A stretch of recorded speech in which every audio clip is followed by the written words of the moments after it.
Como a senhora se chama? Cecília Ribeiro da Silva Ferreira. Dona Cecília, nós estamos no Outubro Rosa, que fala sobre a prevenção do câncer. O que é o câncer para você? O câncer é uma doença que ela chega silenciosa. Às vezes não dá sinal aparente, às vezes não sentimos dores, não temos nenhum sintoma, mas quando percebe alguma coisa, ele já se instalou na mama. A senhora foi diagnosticada com câncer? Sim, Em que ano? em novembro de 2021. Como foi a reação? Como a senhora recebeu o diagnóstico? Foi horrível quando eu fiz a biópsia. Enquanto eu estava no processo de ter certeza, fazendo mamografia, ultrassonografia, foi mais tranquilo. Mas quando eu fiz a biópsia, que veio o diagnóstico, e quando eu vi o resultado, vi que era invasivo, me bateu assim uma angústia e pensei no momento, será que é o fim? Com a possibilidade da busca, da facilidade da internet em a gente até mesmo se autodiagnosticar com relação ao que a gente lê, a senhora procurou buscar o assunto do câncer antes mesmo do diagnóstico? Não, antes do diagnóstico não.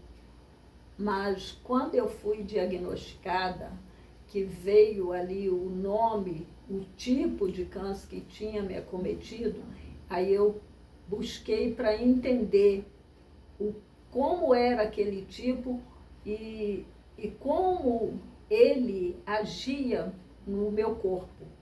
Para eu poder enfrentá-lo, eu precisava saber com que eu estava lidando. Então eu procurei saber antes de chegar ao hospital de oncologia, para depois eu ter como perguntar para os médicos qual era o procedimento daquele câncer, como ele poderia agir, qual a possibilidade de eu passar por aquele tipo de câncer. Eu precisava saber para eu perguntar. Então eu procurei saber sim, antes de chegar no hospital de oncologia. Em algum momento você se sentiu paralisada com medo do diagnóstico? Na primeira semana, depois do diagnóstico, sim.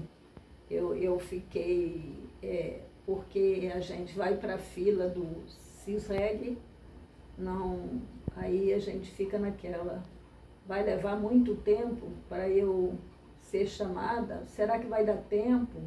Será que o câncer não vai desenvolver nesse período e depois não tem mais solução? Eu fiquei, mas depois de uma semana eu tentei me tranquilizar, buscando em Deus, buscando no meu Deus a esperança de que Ele iria agir na minha frente. Uma vez diagnosticada, geralmente as mulheres pensam que por conta do Sistema Único de Saúde, o SUS, haverá muitas dificuldades e barreiras e que é mais fácil desistir do que lutar. O desespero às vezes ele bate. Em algum momento a senhora sentiu dificuldade no processo do SUS? Ou como a senhora pode descrever a Não, caminhada pelo SUS? não tive nenhuma dificuldade. Inclusive, as minhas coisas andaram tão rápido, porque desde o diagnóstico até o início do tratamento, eu passei pela ginecologista, mastologista, pelo médico que fez a biópsia e depois foi toda a minha papelada para a administração, para a fila do CISREG. Todo esse tempo foram 3 meses para eu chegar no hospital de oncologia. Então foi tudo assim muito rápido. E todos os médicos que eu procurava, que um me encaminhava para o outro, o ginecologista mandou para a mastologista, e da mastologia eu fui para o mastologista que fez a biópsia, e tudo assim que eles me encaminhavam, eu consegui marcar tudo muito rápido, tudo pelo SUS.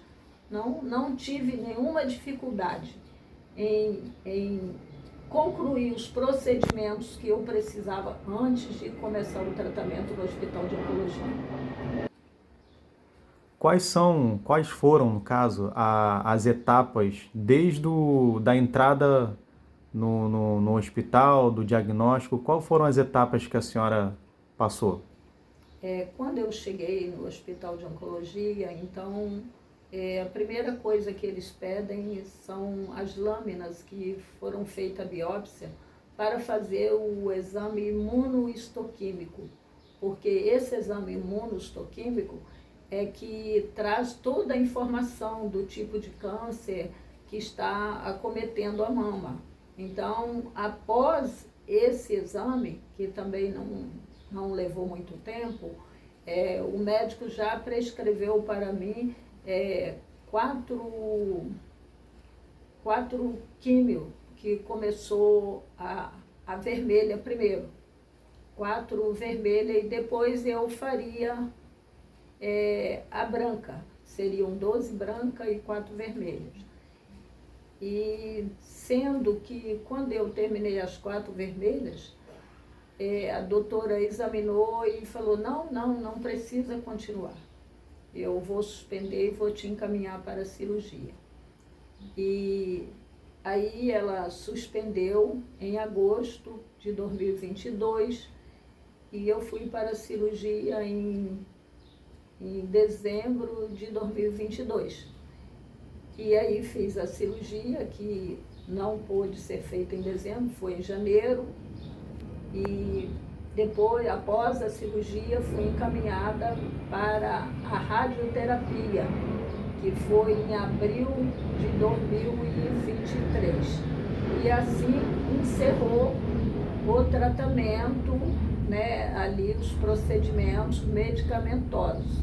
Agora eu apenas faço acompanhamento, exames, e estou em acompanhamento semestral.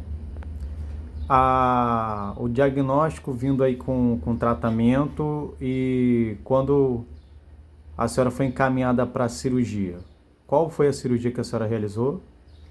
Mastectomia radical. A senhora pode explicar como é que ela funciona? É a retirada total da mama. E eu fui informada assim já na entrada do centro cirúrgico.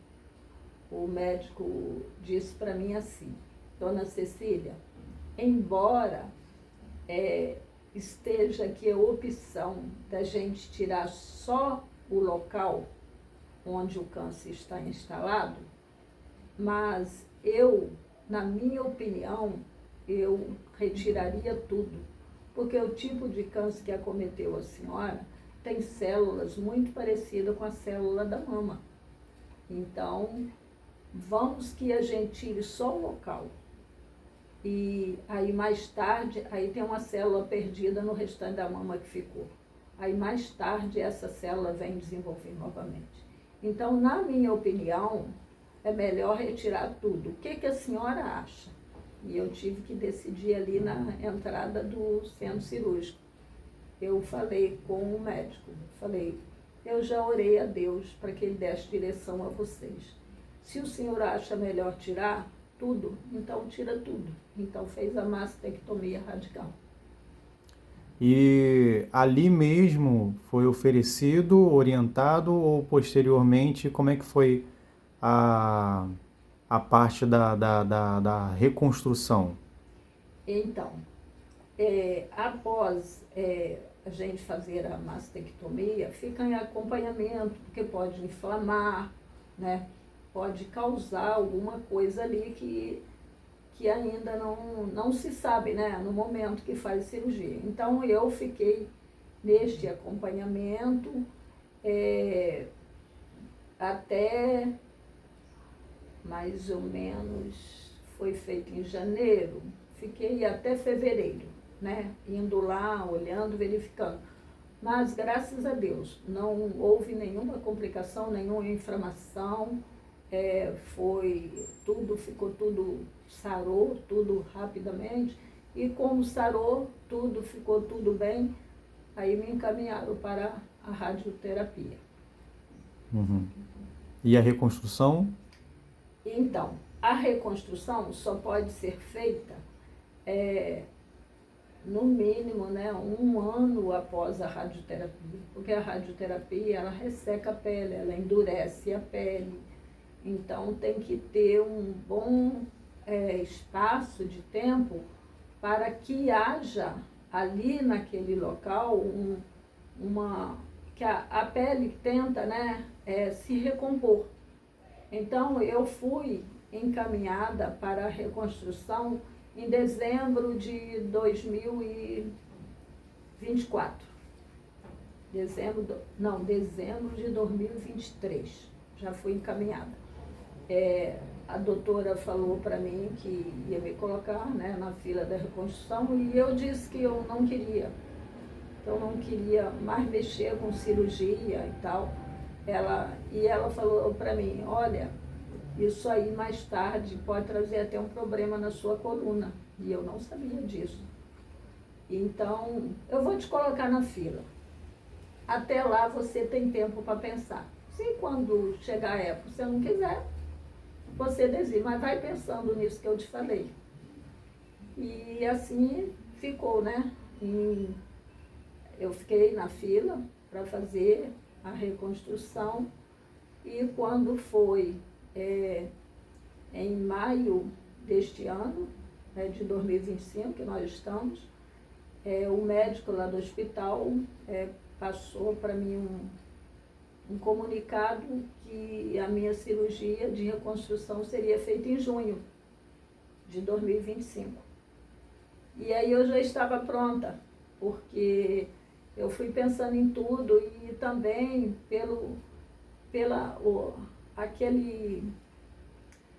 aquele mal-estar que a gente tem quando olha, de um lado tem uma mão, o outro lado não tem. Realmente é uma coisa até constrangedora, é muito estranho. E eu não gostava daquilo. Então, por eu não gostar e por eu pensar no que a doutora tinha falado, que poderia mais tarde dar problema na coluna, eu falei, não, tá, é a continuação do tratamento. Foi assim que eu coloquei dentro de mim, é a continuação do tratamento. Fui e já fiz a reconstrução, foi bem sucedida, está tudo bem. E agora eu vou para mais uma etapa, que é para a assimetria das mamas, né? Porque faz a reconstrução, mas não fica igualzinha a outra. Então agora eu vou para outra etapa da assimetria, que já deve ser agora em outubro. Ok. Depois de passar por todos esses procedimentos, desde o diagnóstico, a cirurgia da remoção, a mastectomia, né? A reconstrução, como a senhora está hoje? Eu estou muito bem, muito bem. Eu nem lembro que eu passei por um câncer. Eu só lembro quando eu tenho que ir ao hospital, tenho que refazer os exames, então eu lembro. E quando eu vejo alguém, né, passando por esse mesmo processo, aí eu lembro que eu já tive, mas eu aproveito a oportunidade para falar para as pessoas, não tenha medo, tenha coragem, enfrenta com esperança, que tudo vai passar, assim como passou para mim, tudo vai passar. E às vezes você pode dizer, mas a senhora ainda está em tratamento. Estou, mas eu estou curada, porque eu faço os exames, repito os exames, está tudo bem, estou curada. E eu creio que através da medicina o Senhor me curou. Nós precisamos sim também da medicina, mas precisamos também de confiar em Deus, que tem o controle de todas as coisas nessa terra. Amém. Gostaria de agradecer a dona Cecília, obrigado aí pelo seu testemunho, obrigado pelos pontos que você falou. Queria ver a possibilidade de estar aberto a alguma mulher que conhece alguém que esteja passando por isso ou que esteja passando por isso, não sabe, não tem ideia de como lidar com a doença, e a senhora tendo passado por todos os processos, ainda que esteja caminhando para o final do tratamento, mas ter passado por todos os processos, acaba trazendo um pouco de conforto para alguma mulher que possa ter alguma dúvida em qualquer ponto, tópico que a senhora falou, desde a cirurgia, os sintomas que a senhora foi acometida, os efeitos colaterais, as decisões que a senhora tomou, o caminho que a senhora percorreu do SUS, que fez com que todo esse processo fosse o mais rápido possível, acabando até tirando aquela visão de que o SUS demora, de que pode ser um problema, contar com o governo e tal. Então, se a senhora puder estar disponível, a mulher que tiver, a senhora fazer um convite, né? Melhor dizendo, a senhora possa fazer um convite para essas mulheres. Se você tem alguma dúvida, alguma dificuldade e quiser fazer alguma pergunta para mim, o momento que quiser, terei todo o prazer de lhe informar, se eu puder ajudar com alguma informação, alguma orientação, isso me traz alegria, porque eu sei o sofrimento que é e a angústia que é para uma mulher que passa por isso, que eu sofri na época. Mas hoje eu tenho alegria de dizer para você, tá? Que se você tiver algum problema, alguma dúvida, pode perguntar, que eu responderei com todo amor e com todo o carinho que eu puder ajudar. Obrigado.